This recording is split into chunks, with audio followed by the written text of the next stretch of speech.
Devin did his thing against Linares. 10 out of 10 now. Not 10, maybe 8.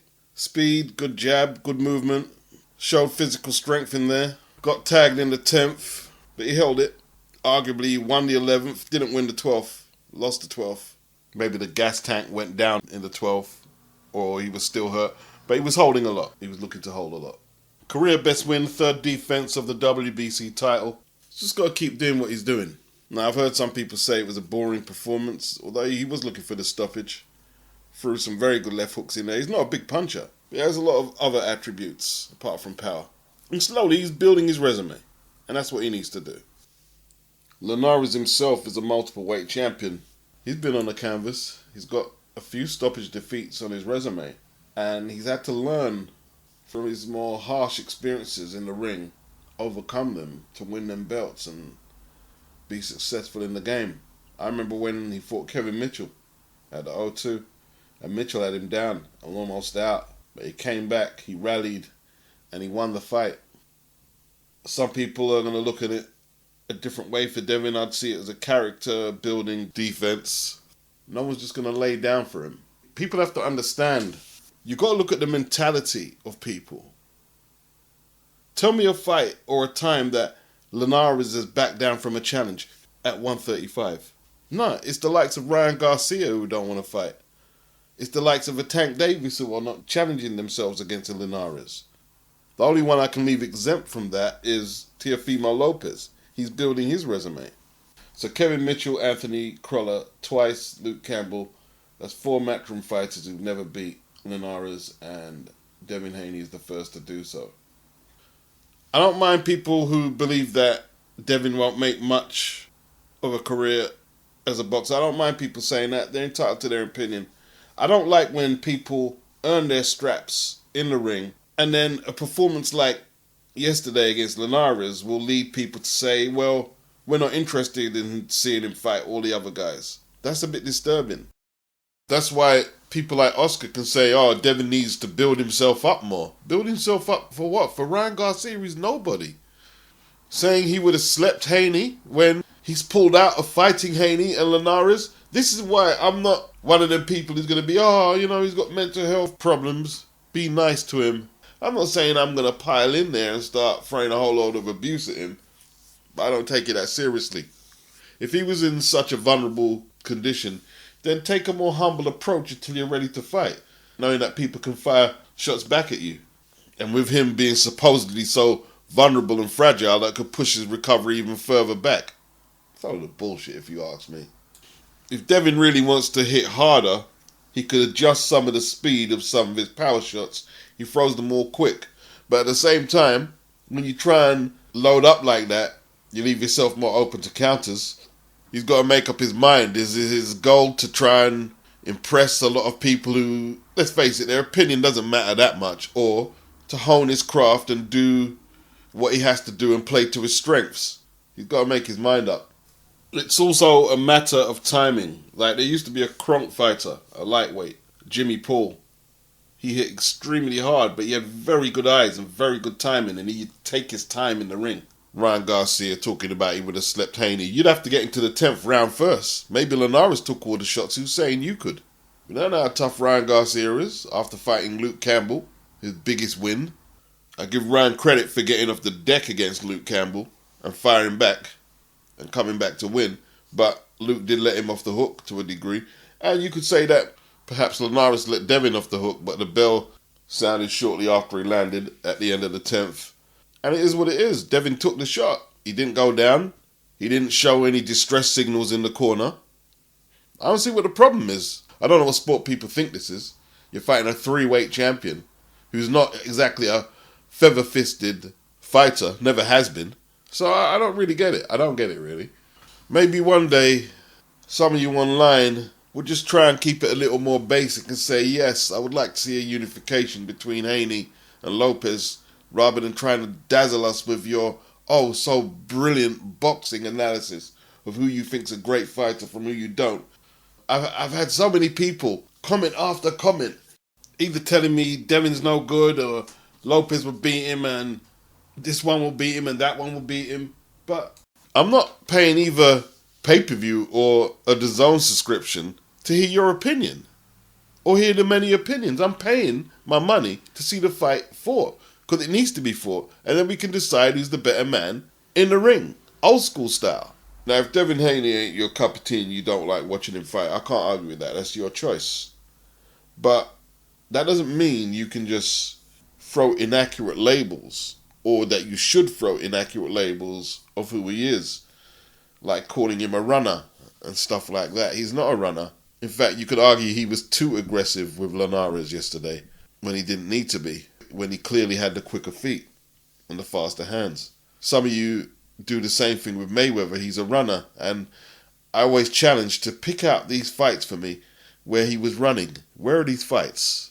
And it's like Floyd's uncle and trainer, Roger Mayweather, used to say, most people don't know shit about boxing at all, period. Personally, I wouldn't advocate for us to shit on boxers, just randomly like that. I would never advocate for that. Only a dumbass would do. But sometimes some of you try to overprotect fighters and attach more to who they are than what they actually are. I've heard so many people say, nah, he's not scared. It's just politics, it's just business. But he's not frightened, he's a professional boxer, there's no way he's frightened. No, some professional boxers are frightened of their opposition. That's just how that is. It doesn't mean they're not going to fight, but there's a fear there. Yes, thank you very much. This is a question directed first towards Michael Spinks. Michael, I'm just curious, what motivates you in this fight? You've always talked about how happy you are, so I'm sure it really isn't the money. What motivates you for it? What motivates me for any fight? Well, this one in particular. This fight in particular? Oh, well, I'm happy the fact that I still have something going on in my life. Believe it or not, I mean, it's kind of tough. I mean, it's a weird thing to say for some. I mean, I guess for people of my sport, but I'll say honestly that it feels good to still have some terror in my life. I mean, something that really frightens me. It feels good to have terror in my life, something that frightens me when I wake up in the morning. It feels good to still have some terror in my life. I mean, something that really frightens me. This is why he didn't enter the unification tournament. And I don't think it was just Tyson he was frightened of. He was frightened of Tony Tucker. 6'5" Tony Tucker. Crunk Gymnasium. 34-0 when he fought Mike Tyson in the tournament. And had a high KO percentage. He didn't want no part of it. Tremendous. Yeah, they done it in style, Larry. Can't believe Done it. in style. Tell me about, how did you plan it? What was the plan? There was no plan. I just knew I had to go with him, Harry. But you boxed him so well in the early stages. He was so strong. I thought he was going to knock me out. This is a man who just won the world title. He won the IBF flyweight title in 1988. In 1989, Duke McKenzie. He just knocked out the Philippine Rolando Boho for the flyweight title. And he's talking to Harry Carpenter saying, I thought he was going to knock me out. And he's just crying. He couldn't even finish the interview. Just crying his eyes out. So, if you're telling me he wasn't scared of his opponent, I'm here to tell you he clearly was. He thought he was going to get knocked out. The guy never came close to knocking him out. He was so strong. I thought he was going to knock me out. Here's some things that Josh Taylor needs to be mindful of. In 1963, the WBC were formed, and the British Boxing Board of Control, representing Britain, were one of the founding countries that formed the WBC.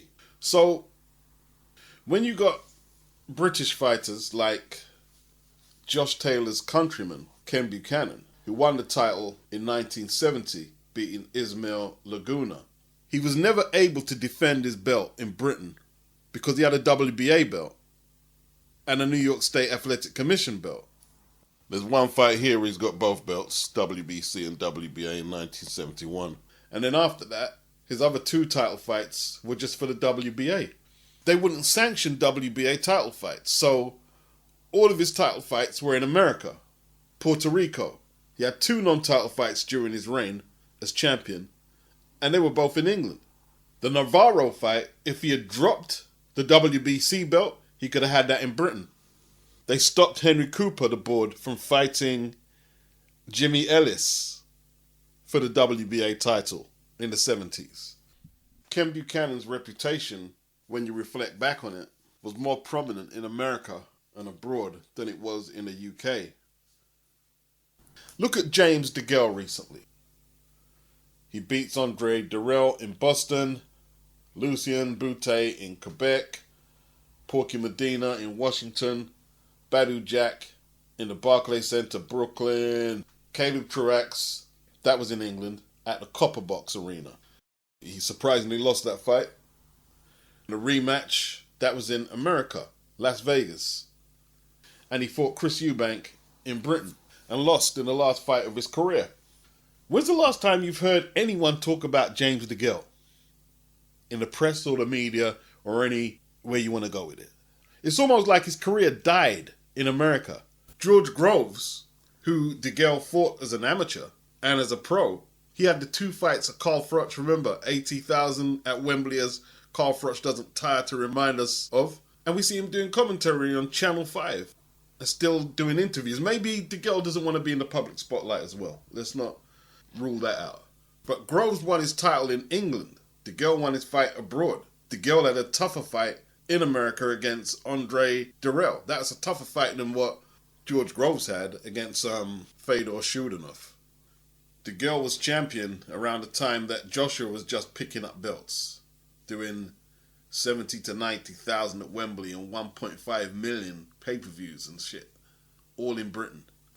DeGale had some great battles in America against Durrell and Badu Jack, but you think the American public care about that? He can walk down most streets in America and not be recognized. In fact, I met him in the same Sainsbury's where I met Harold Graham. He was with his sister. And he wasn't getting mobbed or anything like that. And he was a world champion at that time. I was the only one, I think, who recognized him. And this was maybe a month or a couple of months before he fought Badu Jack. He didn't build a fan base in the UK. His first few fights in the UK, he was getting booed. They were booing him. They just didn't like him. Pretty cocky lad. And from what I've heard, there was elements of racism in the hatred towards him. Then we have Jim Watt, who came after Ken Buchanan, another Scottish lightweight. In fact, Ken Buchanan beat Jim Watt in a British title fight shortly after he lost his belts to Duran. Jim Watt was basically, would you call him a gatekeeper, fringe British title contender, who had several losses on his record, mostly by cuts. He used to bleed a whole lot, right? He had several losses on his record. He lost on points to Ken Buchanan, 1973, 15-rounder, old school style. Lost a few more times, domestic level in France, in Lagos, Nigeria, points decisions, which today, they wouldn't have been sending him out to take Commonwealth title fights in Nigeria today if he was signed to Matchroom or Queensbury. Just wouldn't happen. You haven't seen a British fighter go to Africa for a Commonwealth title fight in contemporary history since the 80s, at least. When I met Harold Graham in Sainsbury's a few years back now, I told him I know nearly everything about your career. Even the fight that you had in Nigeria with Hunter Clay. He couldn't believe I knew so much about his career. He couldn't believe it. And that was for the Commonwealth title. So back then, you might get an assignment in Nigeria or Ghana. And you go out there and fight. Contracts weren't as structured as they are today. Like multi-fight deal contracts and stuff like that for fighters. So you have gloves, travel, and you fight. You're getting paid, you go and fight. But why was Errol Graham in Nigeria fighting for a Commonwealth title? Because Mickey Duff, the biggest promoter in Britain, nicknamed him the chairman of the Who Needs Him Club. He couldn't get fights. And Jim Watt, with all them L's in his record, you got to take what you can get. But in 1976, he relocated to London with Terry Lawless at the Royal Oak Gym. That was situated on top of a pub. That's where Frank Bruno, Charlie Magri, Lloyd Hunnigan, Maurice Hope, that's where they used to train. Gary Mason, Horace Notice, Mark Kaler, Joe Calzaghe. He trained at the Royal Oak Gym, but that wasn't until years later in the 90s because there being no infrastructure in Welsh boxing like there is in London. He had to relocate to get with Terry Lawless. Joe was a good amateur, had pedigree and a good reputation, but like I said back then, there wasn't really them multiple fight promotional deals back then. So he'd be promoted by Mickey Duff, Jarvis Astaire, who's Mickey Duff's partner, Barry Hearn, Frank Maloney. It was a mixed bag. He didn't have a fixed contract until he signed with Frank Warren. Back to Jim Watt. When he signed to Terry Lawless, there were no more trips to Nigeria. The only time he fought abroad was to fight for the European title in Spain, and he won that. Terry Lawless had the hookup with Jarvis Astaire, Mike Barrett, and Mickey Duff. They were the cartel. They ran British boxing until Frank and Barry Hearn took over in the 80s and 90s. They ran it. So now, he's got the hookup now. He's fighting on BBC, defending his European title. He won the world title in Scotland, the WBC title, of course, because that's more favourable with the British Boxing Board of Control, even up until then.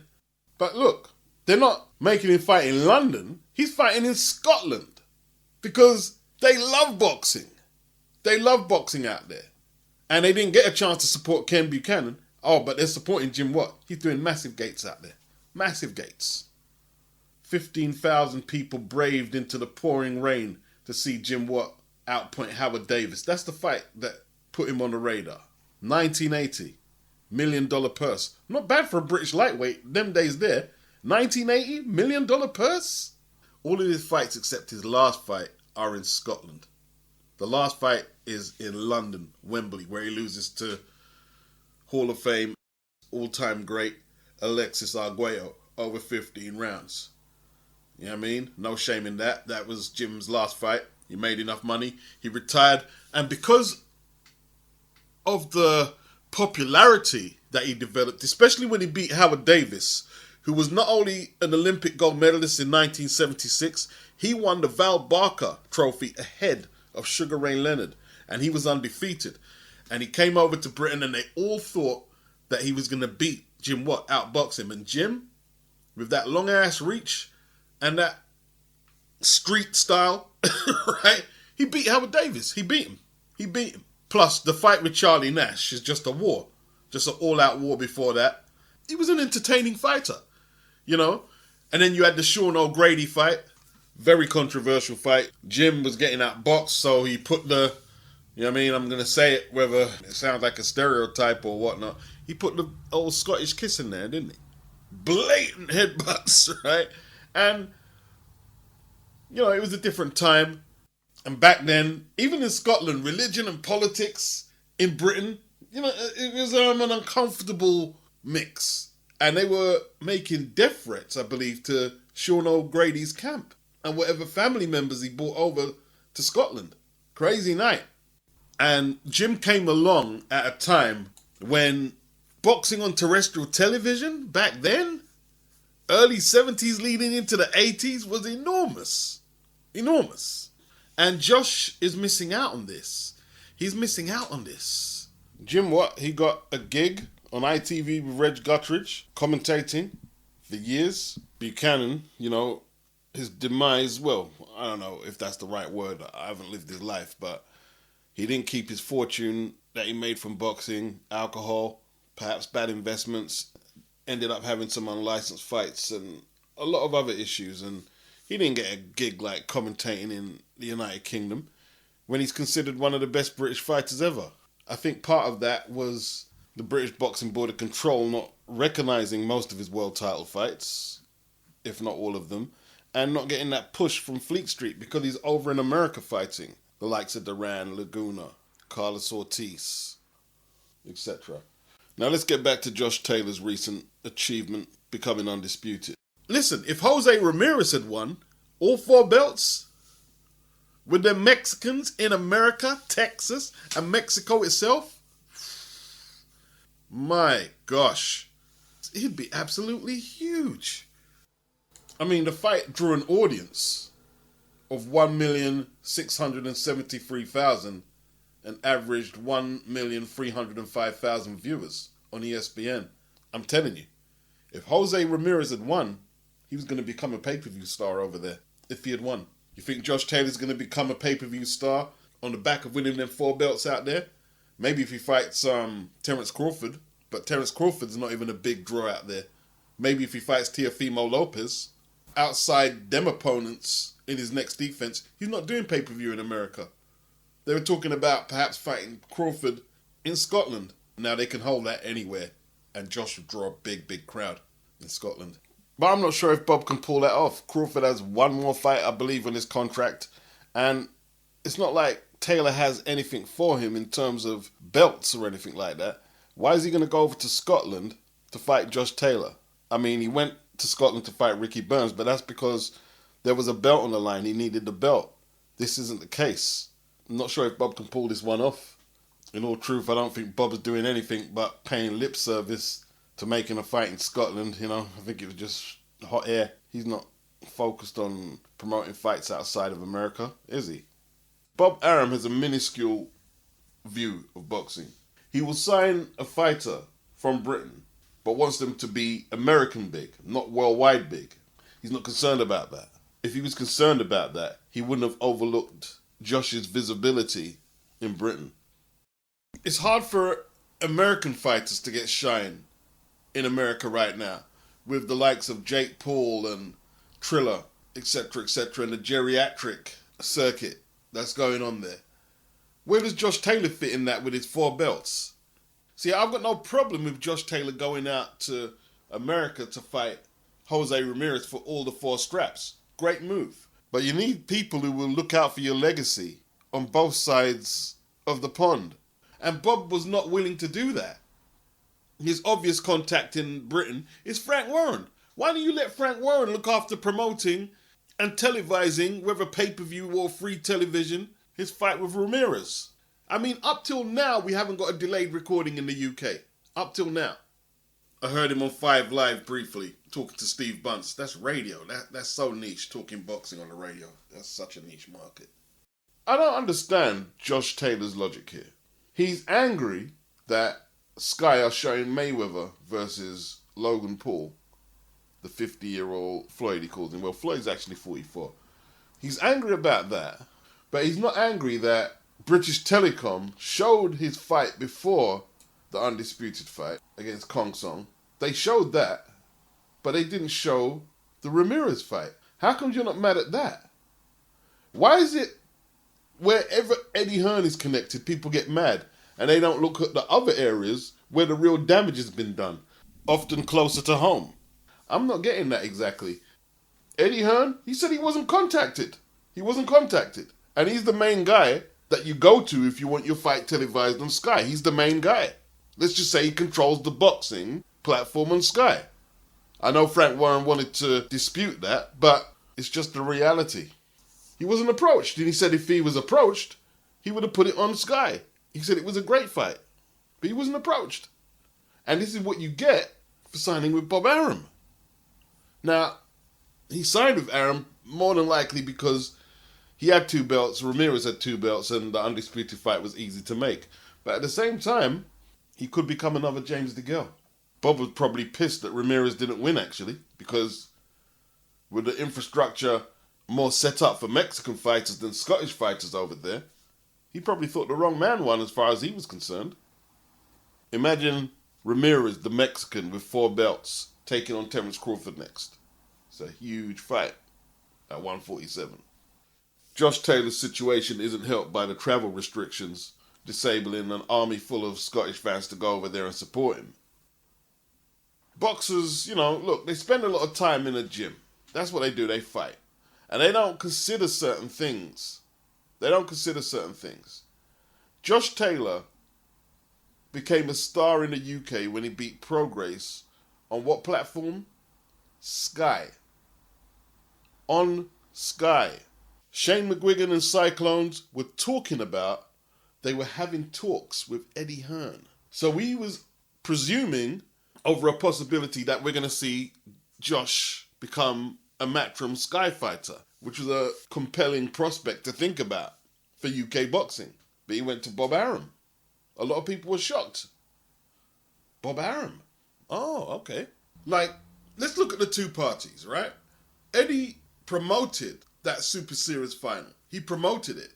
And these fighters weren't signed to him. He was hoping that the winner would sign. And there was talks that Josh Taylor was going to sign. Now let's look at Sky. They promoted the Super Series on their network, hoping they could find the next superstar. So the logical thing would be they would want Josh Taylor to fight on their network if he wins the tournament. Neither one of them happened. He didn't sign to Eddie, and he's not fighting on Sky. But you expect them to cover your fight when you need it? It's kind of like Kell Brook when he left Eddie out of the negotiation with Terence Crawford and then came back to say, okay, well, can you put the fight on the network? Eddie said no, and rightly so. And there were some people out there, utter nutters, total nut jobs, acting like it was unreasonable of Eddie not to air the fight. This is business at the end of the day. He's not Eddie's son and he's not his brother. Now you have to have cordial relationships. But him cutting Eddie out the loop, he dug his own grave, Kell Brook. I'm not going to say Josh Taylor dug his own grave. I'm not going to say that because he did what he could to perhaps secure the undisputed fight and went with Bob Arum. But your alliances, especially in boxing, are key to your success. And he's finding that out now. Bob Arum ain't doing shit for him in Britain. And especially during the pandemic, when we've seen what's happened to the overseas fights in America, it's not getting picked up by the British networks like they traditionally always have. You've got to be mindful of your alliances. Bob has very toxic relationships with a lot of people. If you sign with an American promoter, you have to prepare to fight in America because of the time differences. They're going to want to put your fights on at a slot that's not compatible with UK time and vice versa. Now, I'm not talking about in recent months where Bob was threatening Eddie if he bid for the Kambosos Teofimo Lopez fight, threatening to jeopardize the Joshua and Fury fight, which some are saying that he did anyway. And then there was the mixed messages from Bob Arum all throughout the negotiation for Fury and Joshua, constantly. So I'm not sure if their relationship is strained right now, but there was a stage, let's say just after Josh Taylor won the World Boxing Super Series and had 2 straps, they did have a pretty good working relationship.